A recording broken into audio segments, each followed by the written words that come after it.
Hey gang, today's episode is brought to you by audible.com. Get a free audiobook download and 30-day free trial at www.audibletrial.com/nakeddiner. Over 180,000 titles to choose from for your iPhone, Android, Kindle, or MP3 player.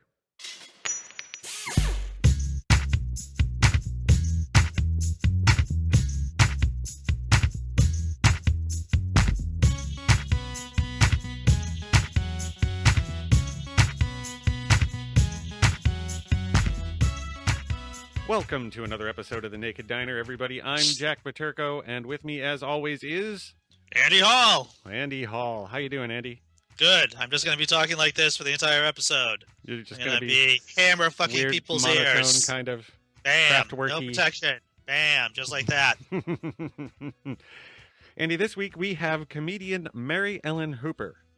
How did we get her? She's like really talented and stuff. She's really talented. She's done all kinds of comedy gigs all over the place.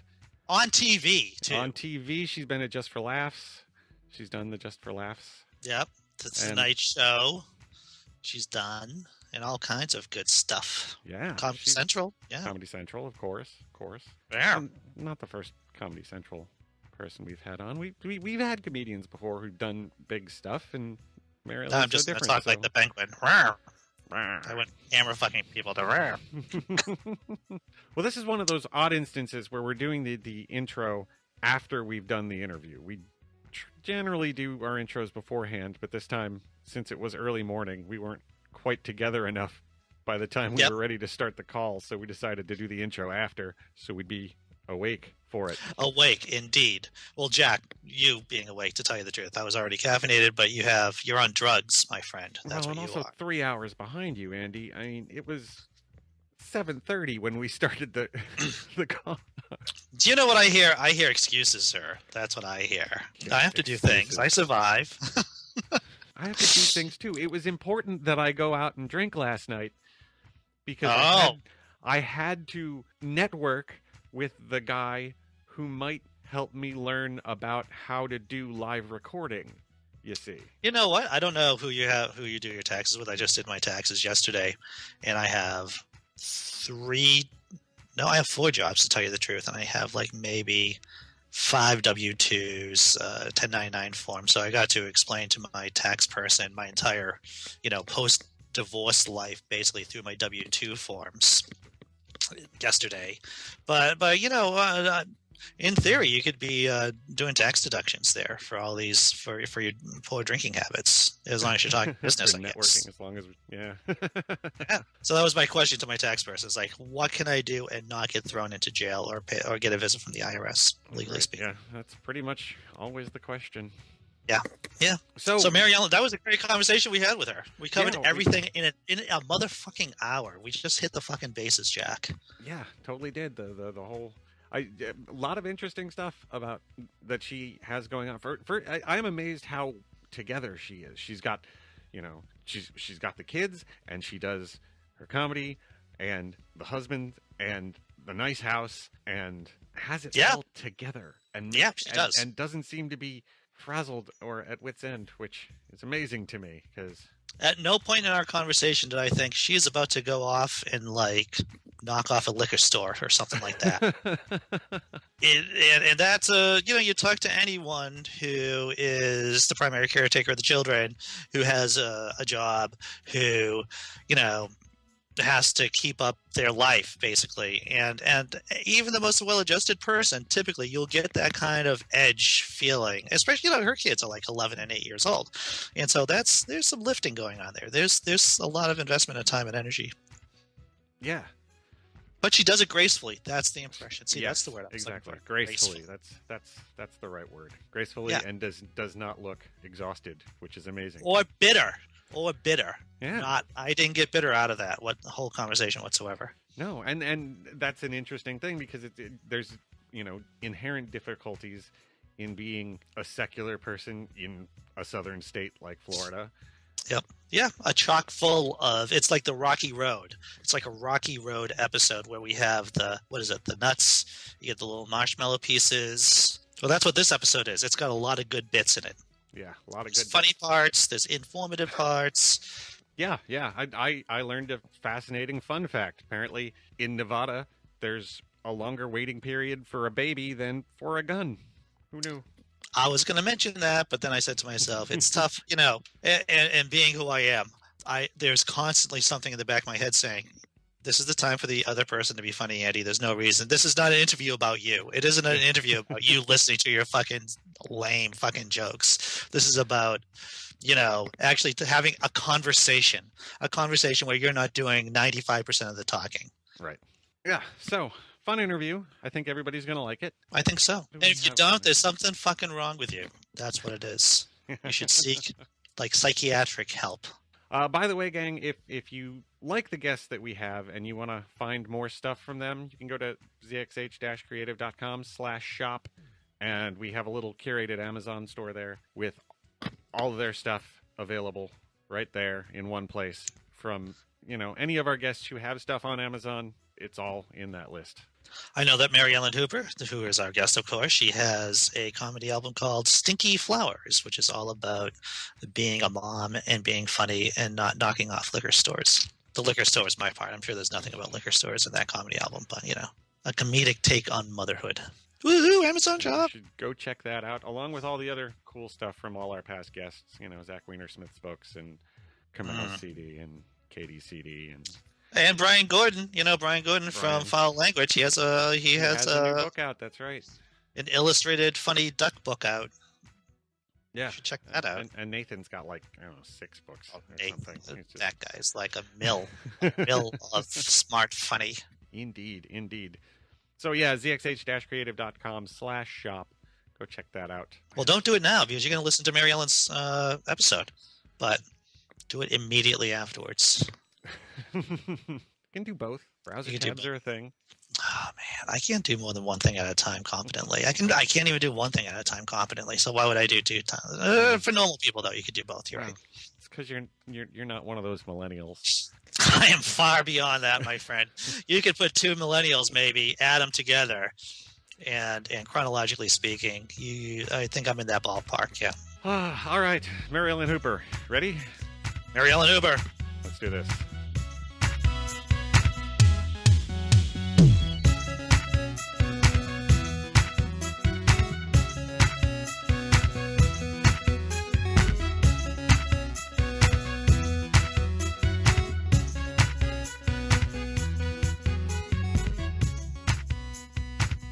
I'm here.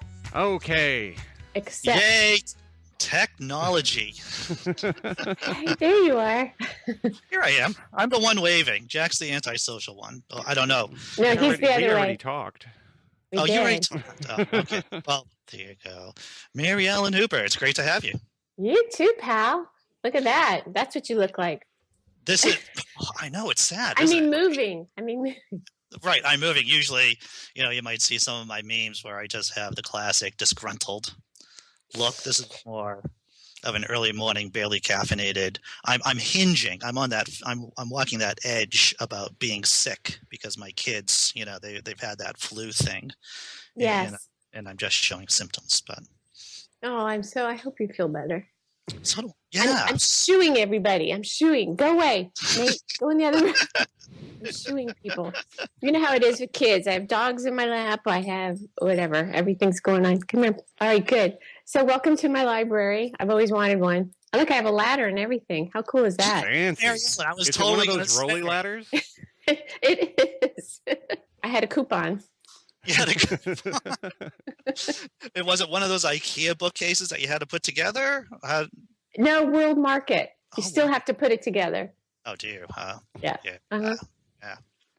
So, Maryellen, I've heard rumors that you have put a dog in a diaper. You saw that, did you? I didn't see it. I read it. Yeah. It's so crazy. Do you feel comfortable talking about the dog in the diaper? You know what? There isn't much I don't feel comfortable talking about at this point in my career. At this point, everything is fodder for material. That was it was crazy. Facebook makes everybody pop up, right? Like your past and craziness. So that was a childhood friend that I have not heard from in years. Mm-hmm. And And she's like coming out with all these memories. Like, I remember you had a sheepdog and you put it in a diaper. And what it was is we had gotten a dog and it started got a visit from Auntie Flo. Right. So like I'm 11. It's my mom who put it in the diaper. It wasn't me. So yeah, so that was what happened. So it wasn't like some weird fetish crazy some horrible thing. There wasn't a dog with a ball gag in its mouth or anything like that. No, it was just a dog, the poor thing, who had Mother Nature. We tried to stop it. That was it. So what was it? Was it a successful enterprise? Mm-hmm. Yeah, I'm thinking of going on the Shark Tank now that I'm reminded of it as an adult. That'd be great. I think they actually have them. I think somebody beat me to it. Yeah, it's crazy because you don't want your dog, it has a little hole for the tail. And that's cute. I know the things, right? As soon as we're done with this interview, I'm going to go online and look for dog diaper and see. Yes, and you'll see that I missed out on my fortune. I would have had the real library with the real. Yeah. So I'm in your kitchen, I see. Yes. This is my kitchen. I just moved in here. Maybe. Oh, it's very nice. It doesn't suck. It's in one of those old factory buildings. So it got renovated, about 9 years ago. I just moved in a little while. It has very high ceilings, so I might be stealing your idea or the idea about having the really high. That's what you should do. And Jack's in his flag room. Yeah, that's pretty much all that's in this room is just the recording stuff. You're in Florida, aren't you? Are you in Florida? Yes. Are you in the? I imagine that you're not in the Panhandle section, but maybe I've heard that the Panhandle. No, I'm not in the Panhandle. I'm in the Disney handle. The Disney handle. That's great. Yeah, my husband works for Disney, so we're right there, smack in the middle. Oh, that's fantastic. Well, you do gigs. You do Disney, the Disney line, the boat thing, right? You go on the boat and you talk funny stuff, and people laugh. Hopefully. Yes, I get paid in Disney dollars, and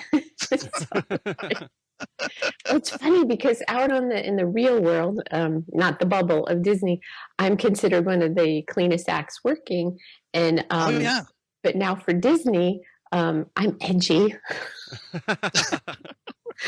They're taking a chance on me because I'm so edgy, and it's just so funny for me. I'm like walking around going, "I'm a rebel." So give me an example because I've and we'll put posts. We'll do links to your act and everything like that from your bits on YouTube. But what I'm trying to think of what aspects of your act would be considered edgy. Well, it's funny. They gave me a list of things that I can't talk about, and I'm looking at the list going, oh my gosh, this is my set list. Now, can you talk about the things you're not supposed to talk about?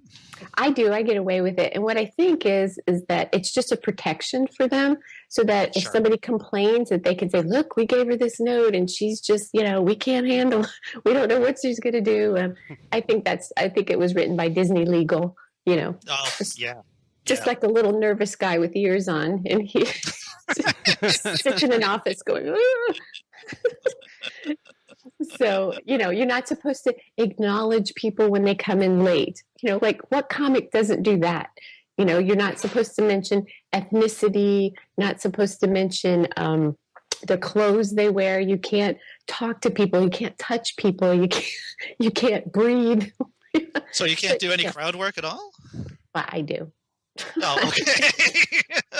According to the paper, yeah, you're not supposed to. Yeah, it's crazy.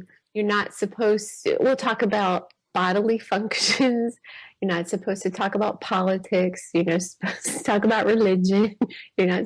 I'm just like, so you can't talk about being human. What? And you can't make fun of the characters. They're very sensitive about that. So I'm like, those lesbian princess jokes go right out the window. You can't. Yeah. So I'm like, well, what do you want me to talk about?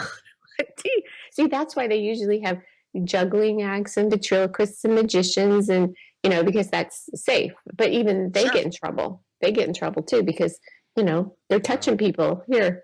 with the balls, and they're making jokes. And ventriloquists it's a razor's edge to a Pinocchio joke, and yep, they're out. Yep, they're out. Yeah. So but believe it or not, people will walk onto the ship, looking for a place to trip and fall, if you know what I mean. So they've had trouble in the past where people going, I'm offended, and so they have to protect themselves. So I understand that, but I get away with a lot because Right. I'm not offensive. But the funny thing that happened to me, Andrew, is I went to one of those Sunday assemblies. Have you been to one of those yet? I have. I've been to a couple of those. Yeah, we actually had someone for the Boston Sunday Assembly on the podcast a little while ago. Yeah, it's funny. I walked into one that they were trying to start here, and all of a sudden from across the room, I saw a fellow comedian, and I didn't know, and he didn't know, and we're like, oh my gosh, because we don't have like a secret handshake. Like we don't have. And he walked up to me and he said the funniest thing. He goes, oh my gosh. He goes, everyone thinks you're uber religious. I'm like, what? I've been playing for the other team and I didn't even know it. Like, why? He goes, well, because you're so clean and that you demand a clean opening act that everyone just assumes it's because you're so religious. And I'm like, oh, the other team has been getting credit for me all of this time. So, yeah, isn't that funny that people would just assume? That's because the comics who are edgy or considered dirty, like Bill Maher and all those guys, that's what people think of when they think of an atheist comedian, like they don't think of me. And I'm like, that's so horrible because, it makes me want to be out more. But unfortunately, I would lose lots and lots and lots of shows because the crowd that I perform for, they don't want to know that. I mean, I have an evolution joke and I get booed and hissed at for an evolution joke. Can you imagine if I had done... tell the evolution joke? Can I hear it? Oh, yeah. It's part of a bigger bit about my son having colic. But basically the part that I say is that the doctor is telling me that he has a strong Moro reflex. And that's from back when we were all monkeys. And then you hear the crowd go, ooh. And I go, wait a minute, he has to evolve out of this?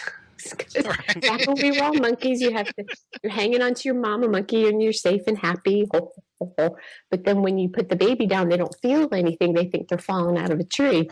Right. So, and people are just like, hiss, and I'm like, oh my gosh, they're lighting torches. Abort. Don't say abort. Don't say abort. Yeah. So I've tried to put my little, toe out there and it was not good. Right. So, yeah. It's just the places that I perform. They don't want to hear that from me. I'm the mom. I'm the, whatever. So you can talk about your kids' poop as long as you're not on the Disney line. I imagine. Well, I do there anyway, but yeah, no, it's really funny. I got to perform at one of our conventions. Our oh gosh, what was it? Sarah's convention. What was it? Apostacon? Oh, sure, yeah. And so for the first time, I got to tell all of these jokes I've been writing that I just write for therapy for myself. Right. I'm so frustrated because, that's what we do. When you get frustrated, you write stuff. I have no place to tell them. So it was crazy to go do an entire set without being able to try it out anywhere. So I'm calling like all of my secular friends going, okay, what do you think about this? What do you think about this one? So to do an entire secular set was really funny. I haven't been that nervous since open mic nights a million years ago, So, but it was such an amazing crowd, and they were so supportive, and they got it. But I didn't do a angry atheist set. It was more of how can I say, like myself, which is put upon. Like talked about stories about how hard it is to be, try to be open, And one of this stories is my sons and I were in our car, and we have a "Good Without a God" bumper sticker. But we can't put it on the bumper because our car would be vandalized by Christians. So we have to just carry it in the car and take it out and read it every once in a while to ourselves. So we passed a car that actually had the fish, the Darwin fish on it. Oh, yeah. So my boys were like, "Oh my gosh, Mom, look, look, look." We're so excited to find a bird of a feather. So we pull up next to him, we roll down the window, and we go, "Hey," it was an older lady. We're like, we're Pastafarians too. And then she turned her head and she goes, "Well, then you're going to hell with my son. This is his car." And my kids are like, "Go, go, go." It was horrible. That could have been worse. It could have been one of those, because, Evolfish sells the replacement feet for. Oh, do they? Yeah, they sell just the feet. And that some troublemakers are running around putting feet on the other people's fish. Oh, exactly. So it's entirely possible that, she didn't even know that there were feet there in the first place. She had no idea. Oh, it's so funny. We pulled up to one car, and it was "Imagine There's No Heaven" or whatever sticker it was. So my sons are like, "No, don't do it. It's a trap. Don't do it." So we pull up. I roll down the window, and you could tell it was a young guy. When I rolled down my window, you could see him tense up, like he's so used to being heckled. And I go, "Oh, dude, look!" And I held up our bumper sticker. Look, and he's like, "Oh."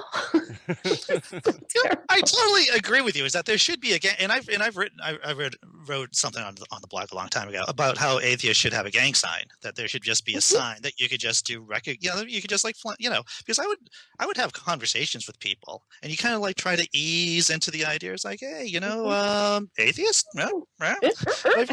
But and then you like waste 20 minutes when you find out that the other person isn't an atheist or they don't want to talk about it. And so right, you're backpedaling and you're backpedaling. No, it's spiritual. That's what I am.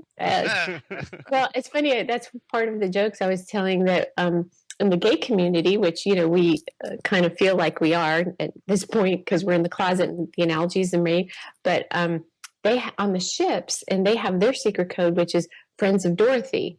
So on the cruise ship, in the program, it'll say Friends of Dorothy, and that came from AA, which is Friends of Bill W. So it won't say AA, it'll say Friends of Bill W, who invented it. So I said, well, what should ours be? Friends of Hitchens,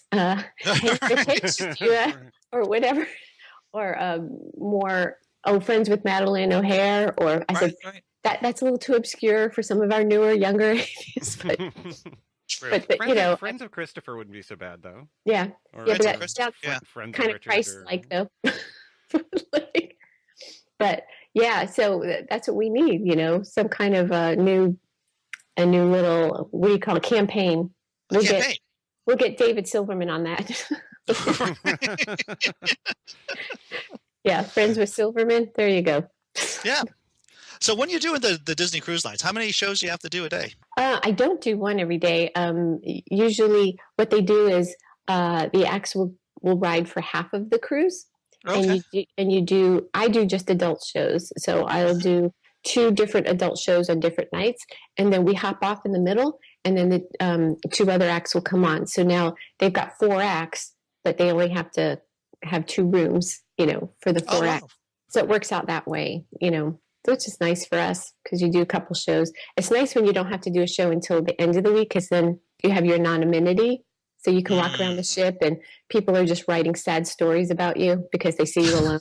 This is probably her anniversary trip, but her husband died, but she took it anyway. Like, they're just writing crazy stuff. I get the nice stories. The guy entertainers get the creepy guy stalker things. He goes, they're always like, I cannot hang out at the pool because then I'm the creepy guy watching all the kids swim. Right. Yeah. I haven't seen him with a wife. What's he doing? Sure. So yeah, it's a neat thing. It's fun with Disney because I can take my kids on and they have babysitting, and it doesn't feel like babysitting to them. They think they're having fun. Little do they know. Fools. Yes. How old are your boys? 11 and a half, very important. And 8 and a half. Yeah. 11 and a half. So the 11-year-old, he's developed the smell, the pre-puberty smell at this point. Yes. Is that where you are? Oh, my boy's 13. He's about to be 14. But they develop this. For all of you people who don't have boys or will have boy children, you can tell when it's going to start is they start smelling. Holy cow. And he's so proud of it. He's like, Mom, come here. Hey, gang, it's Jack. Thanks for listening to the show. Hope you're enjoying it. This seemed like an opportune time to cut in and tell you about a new way that Andy and I have come up with to try and hopefully make the show make some money. But unlike most of our schemes, this one isn't actually going to cost you any extra money, so it's great all around. What we've done is, if you like the show, you like our guests, and maybe you want to find out more about those guests, well, if you go to zxh-creative.com/shop, we've set up a little Amazon storefront with links to all kinds of stuff from all of the guests we've had on the show. Well, not all, but the ones who have stuff on Amazon anyway. Books, stand-up specials, CDs, an entire curated list of stuff for sale from people who have been on the show, and, links to other stuff on Amazon that we think you might like. You can also use any of the Amazon search links on zxh-creative.com to do your Amazon shopping, and that would help us out too. And it doesn't cost you anything more than if you went to Amazon and did it. You're just going through our site first. So if you like the show, if you want to help out, this is a way you can do it without it costing you any more than you were already going to spend at Amazon anyway. And the shop link is a great place to find all the stuff from people who have been on the show all in one place. So do that. Check it out. Thanks. Appreciate it. Okay, back to the show. And this is I'm making you see all the nice here, but if I turn this way, you see all the Lego sets and all the Legos. Right. Oh, it's so hard. That's the good thing about the Skype. You just have to clean within a little box. Within the box. With the frame. You just have to be sane and rational and have your life together within frame. And yes, I'm in my pajamas from the waist down. So I'm still in fuzzy pants, to tell you the truth. I don't want to know what Jack said. Dressed for the desert, the same as I always am. Shorts. Where are you? I'm in Phoenix. Oh, you're in Phoenix. Yeah. So where are you in? Boston. If you can't tell by the way how I butcher the language, I'm in. Well, I knew you were Boston. from there, but yeah. So it's like 40 degrees here, and it's still considered to be temperate weather. While I'm sure you're 80s or something down there, Maryellen? Yes. Yes. This is our reward for surviving the summer here. This is our reward. The summer weeds out. They weed out the weaklings. Our summer weeds them out. So, yeah, I know it's beautiful. It's gorgeous. Gorgeous. That's great. Now, how does it shade? Well, we just moved to this house too. We were in Celebration. I don't know if you know what that is. That's the town that Disney built. Oh, really? And talk about a bubble. It's like Pleasantville. And do they play that fucking song, It's a Small World After All, on every single speaker? That shit traumatized me the first time I went to Disney World. They play music. It comes from the rocks, the fake rocks.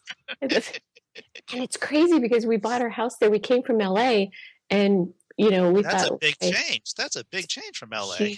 Change, yeah. So then we got our key and we open it up, and it's just a facade. There aren't really houses. It's just all Pleasantville. And I certainly added the color, let me just say, when I moved in. Yeah. So then our boys were little, and we realized it was such a bubble that we had to get them out into the real world, because we took our kids to a fair.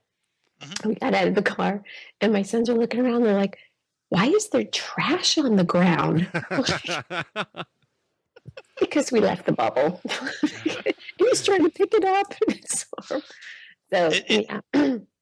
It almost sounds like it was a Twilight Zone episode for you. Yeah. So, it was good when they were little. They were in the bubble. So now we're out. And for the same price, now we have a house that's huge on a lake with a pool. And because it's really expensive in Celebration because of what it is. And, but coming from LA, it seemed like, oh, this is an awesome price, Yeah. In LA, it would buy you a postage stamp. In Celebration, you get the letter, and outside, I have the entire post office. So it's awesome. Are you in the lake region in Florida? Mm-hmm. Because my parents had a house in Mount Dora, which is right south. I'm in Winter Garden, which is the north side of Disney, and then Mount Dora is just a little bit north of there. Yeah, that's really. Yeah. I love the Mount Dora. I've got quite a few of these antiques from the Mount Dora. They're from the Mount Dora. Great. Yeah. So how are you handling traveling and when you go on the road and stuff? Me? Well, the thing is, right now is that I do most of my funny online because I'm the primary care. You probably know the story, being the primary caretaker of your children. I'm the primary caretaker of my children. Good for you. I know, right? So I'm with my kids. This is my weekend off, but it's Easter tomorrow, so we'll be doing the godless stuff tomorrow for part of the day. My wife and I, or my ex-wife and I, we're about to do our first year anniversary of being divorced on April Fool's Day. Oh, congratulations! Thank you. So being the fact that I'm the primary caretaker and the fact that I need to have this thing called money to put a roof over my head and food in my mouth, I don't actually do a whole lot. I don't get out enough, Maryellen. That's what I do. I'm worried about you. This is actually an intervention. This is right. Andy, you should really get out more.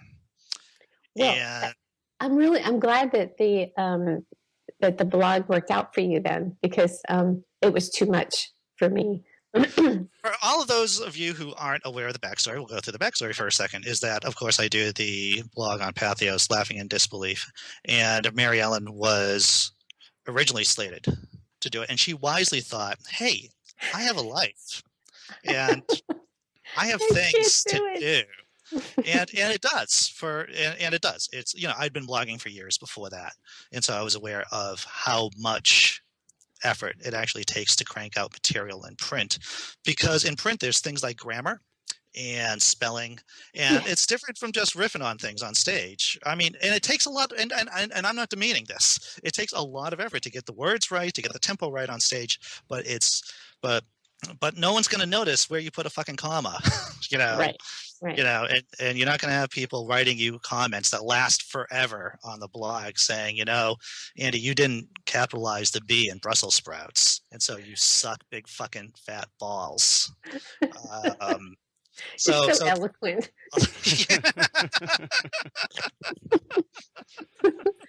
Oh, yes, I know the trolls. I don't have the self-esteem or self-worth to handle those those comments.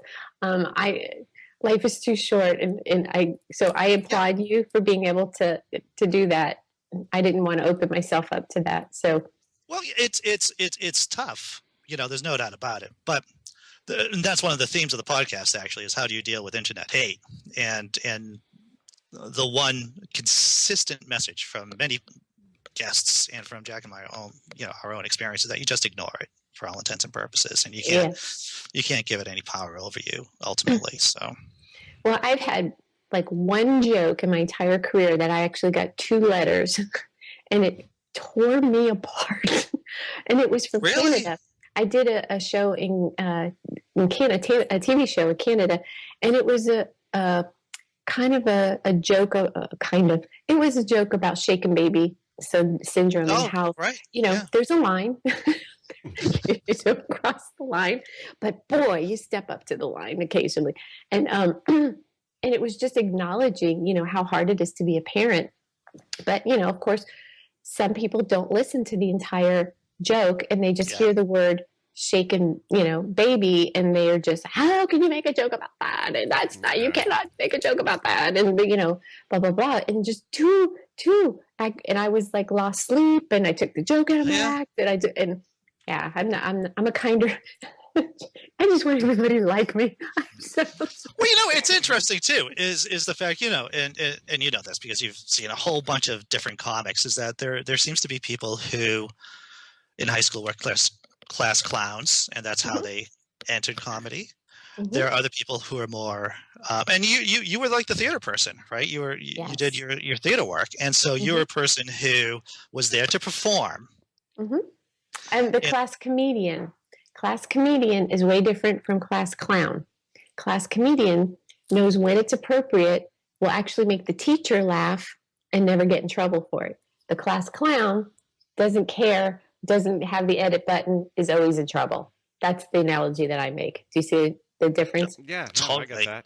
Yeah, totally. So that's me. So I would know when it was the right time, and I would make a comment that actually would make the teacher laugh, and I knew when to stop. I knew when enough's enough. The class clown was like, I think the class clown knows where that line is. They're intentionally stepping over it. Yeah, it's a whole different need. See, my need is to be loved and cared by everybody.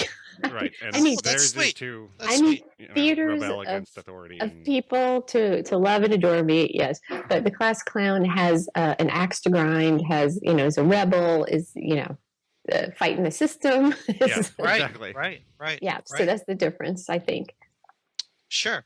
Look, he's thinking. He's thinking. I am thinking. You Yeah, can tell the you little shouldn't- thinking too hard. Yeah, yeah, yeah. I think those are very valid points. That definitely and it all depends on how well the class clown is doing with their ADHD medication too. A lot of the times. Yes, this has taken many years of therapy to figure out for me. I'm not a genius. I just have some extra cash for a therapist. Yeah. Good for you. Yeah. Every once in a while, some people buy shoes. I buy an hour on the couch. Just a little touch-up session. Hey, how you doing? Well, Yeah. doing okay. Somebody didn't like my joke. Can you take me in 4? Well, you find that a lot with theater That's people. why it's good you didn't take the blog, because Yes. someone yes, was mean to me on the internet. exactly. I would not. No, couldn't do it. I was part of a script writing group for a number of years, the Harvard Square script writers, and one of the thing about that group is that it really got me ready to listen to criticism, good or bad. Yeah. Because what you would do is you would bring your script in that you'd slaved over, and then people would say the good things and the bad things about it, and so that kind of got me a little bit more geared up for the outrageous comments that you could get occasionally, and they're just Yeah. crappy jokes too. I mean.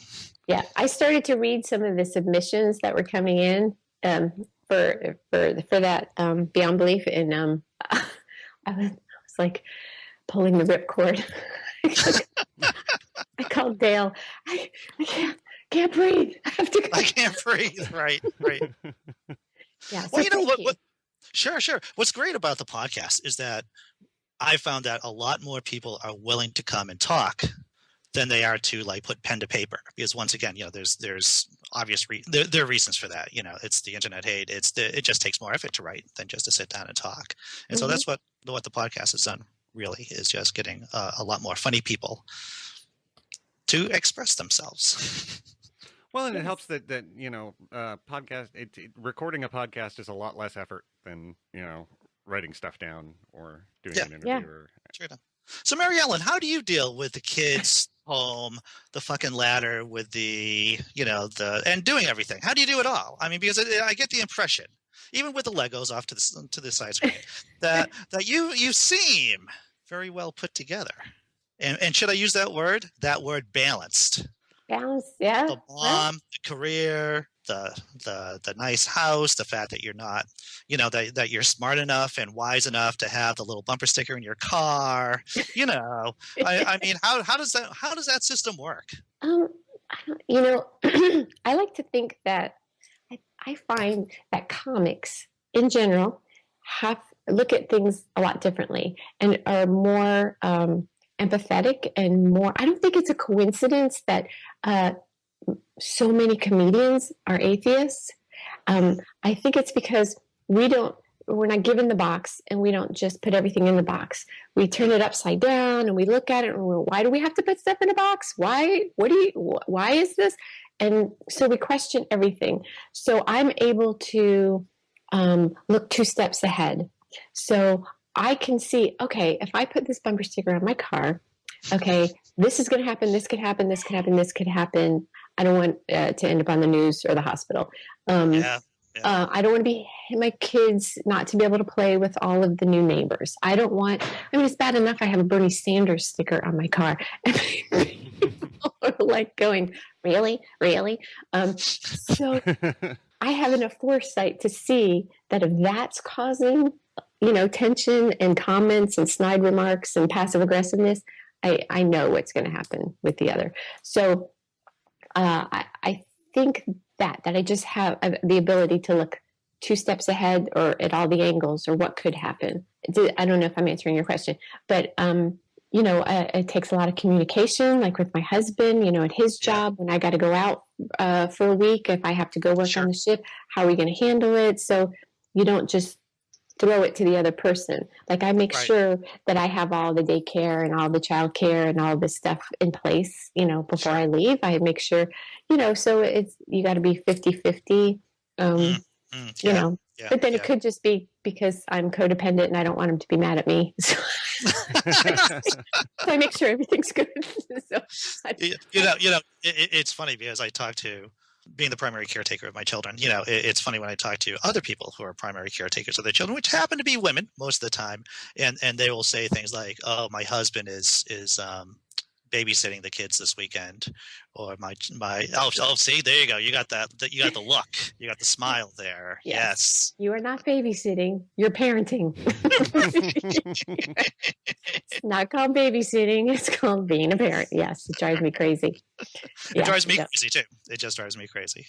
Well, see, now you know how I feel because you're a male in a traditionally female, it's usually females that are doing what you do. Yeah. And same for me. It's usually, there are way more guy comics than women. So, I get that as well. So it's sure.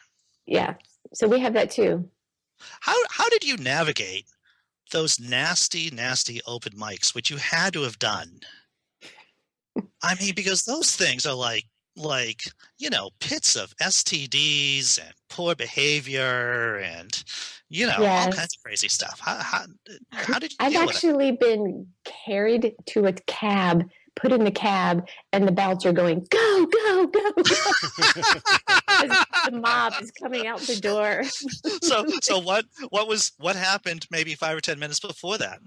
Well, it was a biker bar, and at the time. I used to wear vintage clothes, and so I walk in with like a 50s prom dress with saddle Oxfords, and there's all these women bikers going, "That's the woman that made my life hell in school. Get her!" Like I hadn't gotten to the stage yet. Get her! Yeah, it's not good. It's not good. The bouncer's like, "You gots to go." So, yeah, I've had plenty. I've had women, while I'm on stage. I've had That's flashing. For the listeners, if you're not aware, that the burp sound is the international sound for like showing your breasts. Thank you. I have little ears running around the house. Oh, I understand. You can go burp. That's fine. You did the video. That's Yep. It was in Vegas, where that's usually what happens in Vegas. Yeah. They were late to the show on purpose. There were 3 women, and their boss, if you know what I'm saying. The boss, yeah. The director of the movies that they're normally in. Yes. So they walk in late, and the way that they're dressed is, and so I'm on stage, and I just kind of went, and then she said, "Honey, all you need is $3,000," and went, wink. And so the crowd goes crazy. So of course, your next line, you're either gonna, be a hero or die. So I just said, "Oh, thank you. I don't have time to window shop right now, but thank you." So, thank you, wherever that came from,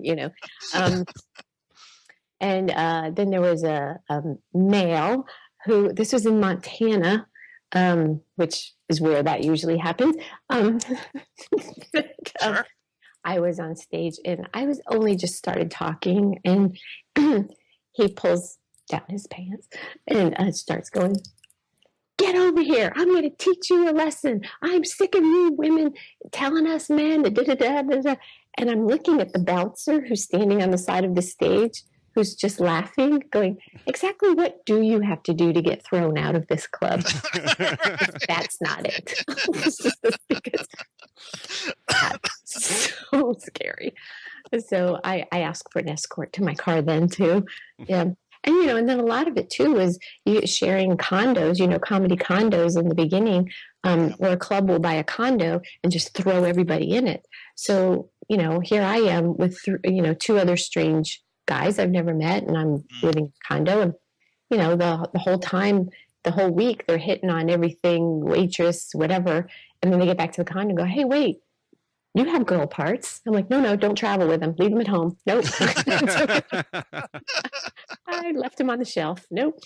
Yeah. So, In those condos, could you lock the bedroom door at least from the inside? well, if I couldn't, I would use a chair, or I would do, you know. Yeah, I think barricading the door would be evolutionarily speaking Oh prudent gosh. move. Yeah, there've been parties going on where I'm locked and barricaded in, and back then, Polaroids were being shoved under my door of things, and I'm like, oh my gosh. So I'm like, I really must like comedy if I'm doing all this. Really must. Oh. So what brought you to I mean, what brought you to comedy? I mean, you said that you were always a funny person in high school. Yeah, just got tired of people laughing at me for free. I just thought I should get paid. Well, trying to be an actress, there's 5,000 19-year-olds that want to be an actress, and I was funny. So I went to a comedy club, and they talked about open mic night. So I thought, hey, it's a chance to get on stage, see if I can do it. I didn't know that's how you became a comedian. I had no idea. Right. I just thought it's a way to get on stage, and so I went, and I did really well because I had a theater background. Sure. It's not like a guy who's never done it is like, how do you get the mic out? Where do I put? So I actually had stage presence, so I did well, and then they made me a regular, and then oh no, the MC's stuck in traffic, you're on, so it's the age-old story, and claw your way up. So it was work, and it was fun, and I really liked it, and I was good at it. So yeah, that's the story. Fantastic. That's how I got in. So pivoting back to your kids a bit, so how do you approach God with your kids? Because a lot of different atheists, have different strategies of discussing God, church, people who are religious with their kids. How do you bring it to them? Well, it was a full circle for sure. I mean, it started off with my husband and I, before kids, saying, we're just not religious. There's so many questions I have. But then when we had kids, I'm like, you know what? That's too wishy-washy. I need to pick a team and start playing. So I just started researching, and every morning I would get up, and I called it my unreligion class, where I would just study and research, and I found this whole community, and it clicked for me. So in the beginning, I was really nervous for my kids for the same reason with the bumper stickers. So initially, we thought it would be a good idea to say that for us, God is the universe. God is, so that they were saying the same things, like we say our thankful prayers at night, and we just say what we're thankful for, so that they would have the same lingo. But then I realized that that's confusing for them. Yeah. So we kind of just said, it's okay. But we were very lucky because one of my son's best friends, their family are secular. Oh, great. So they actually helped us say the word atheist. Yeah. So they, to say it is really scary at first, and I didn't think that I knew any. So I was like, you're an atheist. And she goes, it's okay, you can say it. Yeah. So so now we have tons and tons and tons of religion books for kids. So we read all of the stories, and we say, this is what mommy and daddy believe. It's up to you to decide what you believe. So that's how we do it. And I have a child, my oldest son now, he believes in all the Greek gods. Okay, yeah, that's good. Yeah, you read the Percy Jackson books, maybe? Jackson. Yeah. He's all about Percy Jackson. So he told me that that's his religion, and he's really nervous because he's the only one that still believes in it. And if he doesn't get some more followers, his religion's going to die again. And I'm like, truer words have never been spoken. You need to let him read American Gods. Oh, is that good? Yeah, so, it's this whole trip about how, it's kind of got the Terry Pratchett small gods thing going on, where as they lose followers, the gods get weaker and weaker. Oh, that's awesome. It's kind of got that thing going on, but it's the old gods, and Neil Gaiman's, brilliant. So you've got the old gods, so you've got like Odin is now just some grifter hack. Oh, that's so funny. Jinns are driving cabs and that kind of thing. And then you've got the new gods, which is like the god of TV and the god of the internet. That's awesome. Neat story. See, that would be the next one. And then my youngest son, who's the rebel, he'll say, I believe in God. I'm like, okay, that's awesome. Yep. And so you want to talk about it? He's like, no. He's got the religion thing down right now. Yes, he's got it down. But if I'll say, do you want some ice cream? No. It doesn't matter what I say. It's the opposite. So that's why I just say it's up to you. You can decide. And he's just testing the waters. You know what I mean? Right. So what's going to happen if I say I do? I'm like, oh, that's awesome. If you want to talk about it, let me know. And he's like, dang it. That's not the response I was looking for. I was hoping for a fight. I was hoping. Yeah.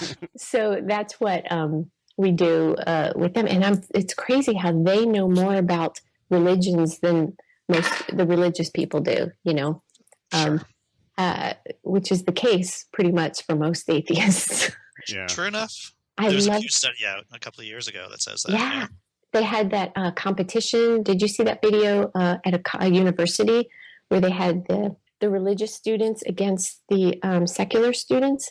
And they had it. It was a trivia game show, and the secular students about religion, and the secular students just blew them out of the water. They just knew more about their religion than they did. Funny. So it was awesome. It's funny and sad. It's funny and sad. But one of the reasons that I didn't do the blog and handed it to you in your capable hands was that you're very kind, too kind, baby. No, I knew you would be all over it. I am working on a secular kids book because they're so lacking. It's a storybook, and so I'm really excited about that. I know, I'm adopted. Most people don't know that because I just don't bring it up that often. But I well, hey, there you go. And I know that your kids are adopted too. You want to talk a little bit about that journey? Okay, well, here's how those of us get caught up in the lingo. You aren't adopted. You were adopted. Oh, yes, good point. It's not who you are.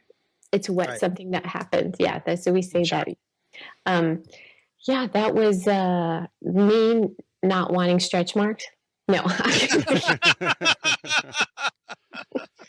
No. In my act, I say my husband and I went to a carnival, and they had this crazy photo booth where they take your photos separately and morph them together and show you what your baby will look like. That's why we adopted. We're going to bring that into the world. But that's one of the other books that I'm working on is my son's their adoption story, which is just such a sweet story. I was working in Vegas, and the owner, the manager of the club, I told them that we wanted to find our child, and he said, "This morning, my wife told me her best friend daughter wants to find it," and it was just click, click, click, click, click. Fell into place. And so we didn't have to go through, making up a book and an agency and hope. Right. It was amazing. And then 3 years later, the maitre d' of the club said, are you looking to adopt again? I'm like, what you got? So now for birth control, my husband says I'm not allowed to go to Vegas. So that's a people funny just try story. and give you children there.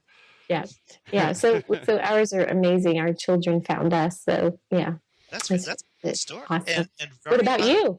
Where'd you? Too. I was adopted from an agency. I was 3 months old, and yeah, my parents always told me that I was adopted. Yeah, us as well. Yeah, and it's funny because my husband was, and so my children feel sorry for me because I'm the only one that wasn't. The dog was, everybody but me. So they're like, "Are you sad?" You knew your parents. Yeah, isn't it funny? A perspective. Yeah, I'm the oddball. So. How old were the kids when you adopted them? Oh, right out of the box. Right out of the box. We were in the delivery room for both of them. That's fantastic. That's a great. You have to write that up, Maryellen. Yeah, it's the best case scenario. Yeah, it was awesome. It really is. Yeah. The funniest thing was the hospital gave me the band, and they put the baby in the room, and I was in the room. It's like a 3-day waiting period, so I was in the hospital with him for 3 days. So then the nurse, the shift changed, so the new nurses come in, and I'm in bed with the baby, and they're like, I'm getting up and I'm doing something. They're like, "You're doing amazing." I go, "I know. The weight just dropped off of me. I don't understand." Doing knee bends and squats. Right. So it's the little practical jokes that get you through. Is the and if you've heard any of the podcast, there's this policy of you can just say "fuck you, Andy Hall." I'm not going to answer your question, or you don't feel comfortable. I mean, is there any contact with the birth parents? Yeah, we have open. We have open. Okay. So what's that like? I mean, is there? I mean, with holidays or visitations, or how does that? No, they're all in Vegas. So mostly at this point now, it's just Facebook, Okay. messages or showing pictures and stuff like that.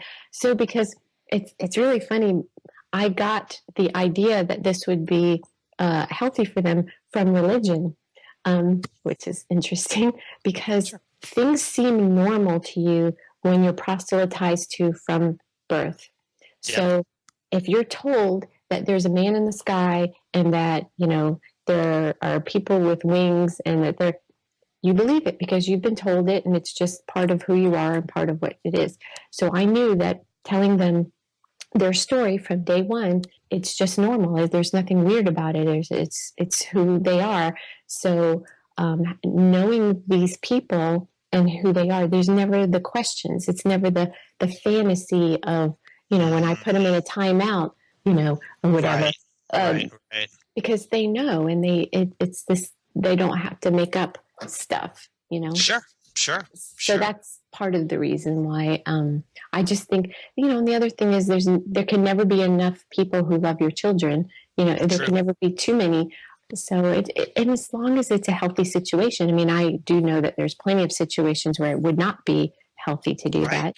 Right. But our situation is different. So I'm really thankful for that. So yeah, just one big love fest. I'm just such a hippie sometimes.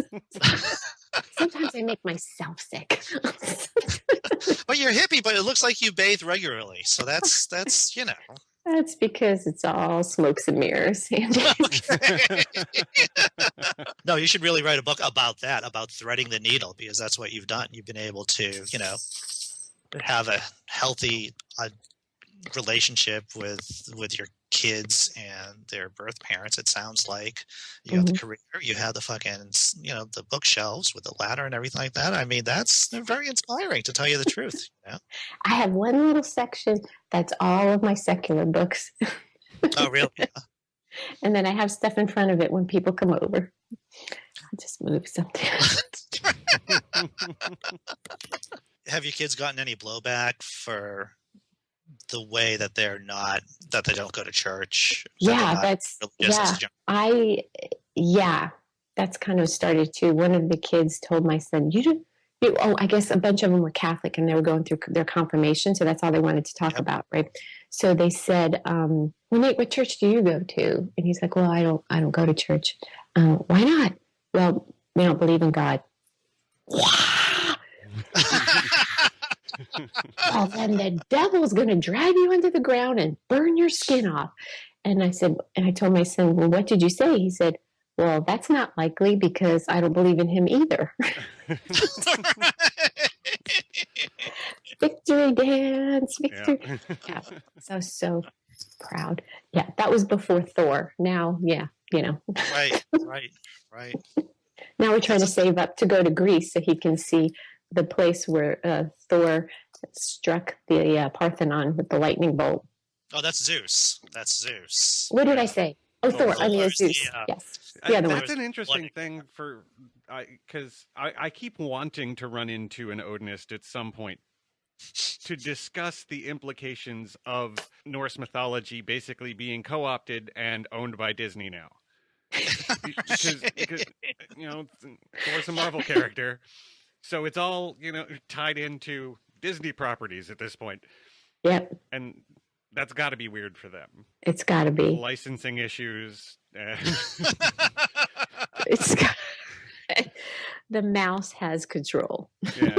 Yeah, over everything. Oh, that's hysterical. Yeah, but I saw that you're involved with a bunch of different charities.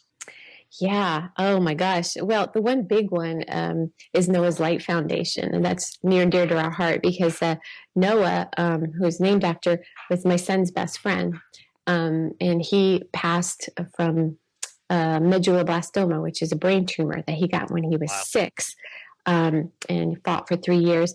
And his mom, Amber, is that we became, our whole families were best friends, and so I'm on the board of that. And we are funding this amazing new treatment. It's all NK cells. So they're taking your natural killer cells, programming them to eat your tumor. I've heard about this. So it's very exciting. Yeah. So the thing is like we're raising money, and we're not raising money for teddy bears. We're not raising money. I mean, everybody needs, to make everybody feel comfortable. But this is real change. So it's very exciting. So we're actually doing a 5K. I don't know if you've seen all that stuff on Facebook, but I don't run. I don't even walk briskly. So to do this is a huge undertaking, and the whole family's going to do it. So I've been posting funny videos because I need to raise $2,000 for the charity. So that's what I pledged to do. I think I'm at 800. So I'm like, TikTok.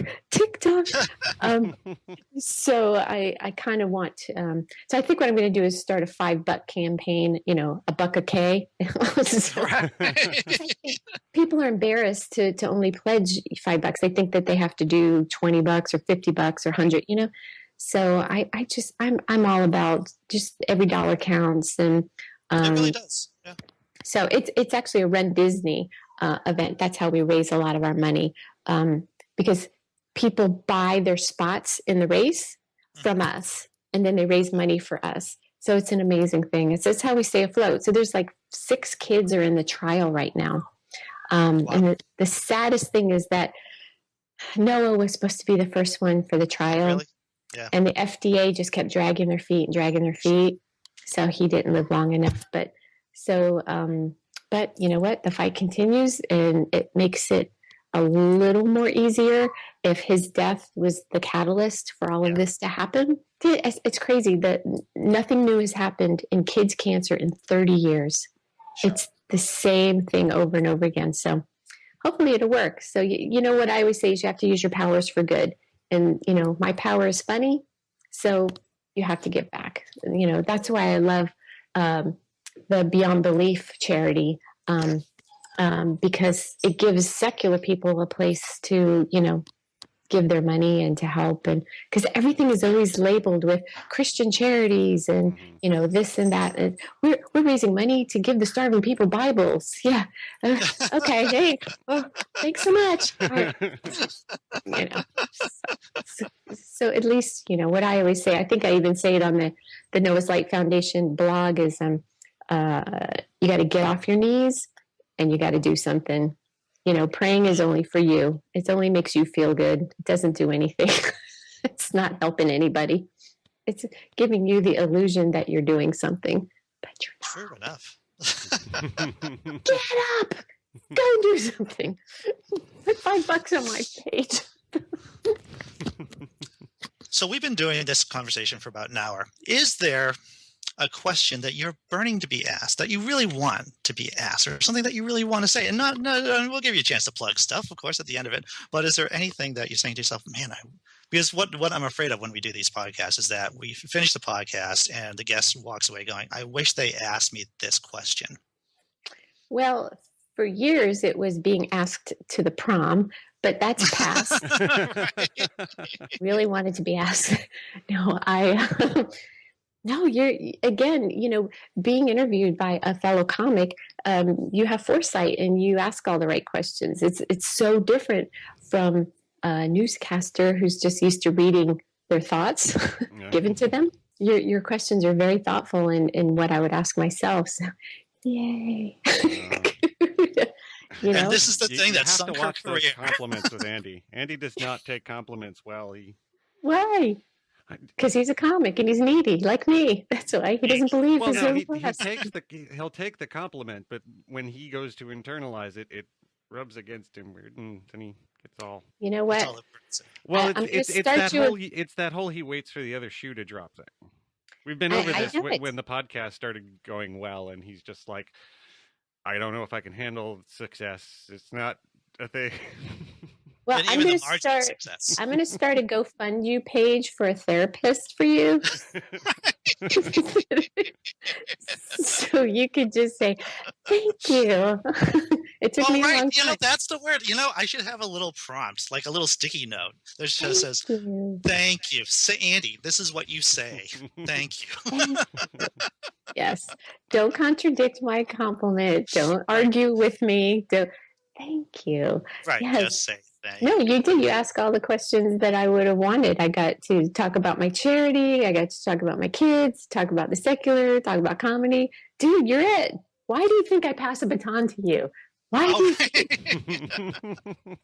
it's so I guess we awesome? can go into you know, you can. What do you want to plug? What do you want to talk? What? You know, really the 5K.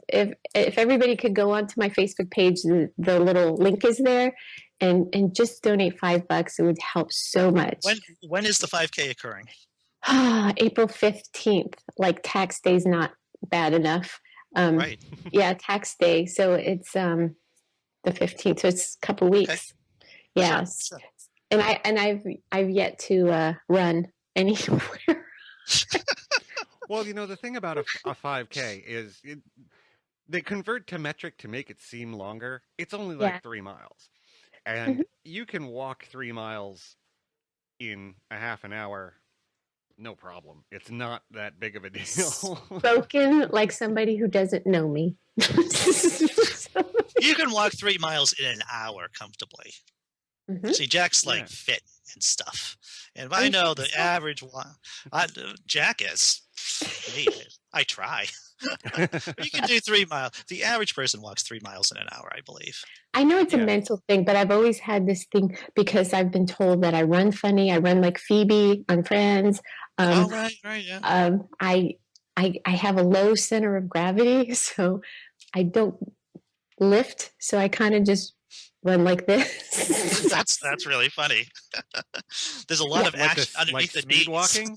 Yeah, it's crazy. There's a lot of stuff going on below the knees, but like I can't jump either. It's weird. So I have a mental block against it, but I'm going to do it for charity. I'm going to do it for Noah's Light. So, and I have my kids there as an excuse for why I'm crawling. Right. Well, I mean, you're in Florida. It's not like there's got to be a bunch of retirees speed walking, right? So I'm you just hoping. you just take cues from them. Get the tracksuit and the oversized sunglasses that go over your other glasses, so you blend in with them. And You know then, what? I'm going to find somebody who's doing it in a wheelchair and just go behind and put my hands on the chair. so it looks like you're pushing. So them. it looks like I'm helping. You could always get a rickshaw and have your kids pull you. But I think that child services would probably be involved. You know after what? that. I've thought of it all. I asked if I could roller skate. I did a video because I can roller skate, and they said no, I can't roller skate. You can't do that. But I don't know. We'll try. But it's all fun. All the power to you. Good luck with that. And we'll definitely promote. Yeah, it's on my name. My Facebook is just Maryellen Hooper on Facebook. You know, you can find me, and the link is there for my little site. Well, Maryellen, this was a lot of fun. Thanks, pal.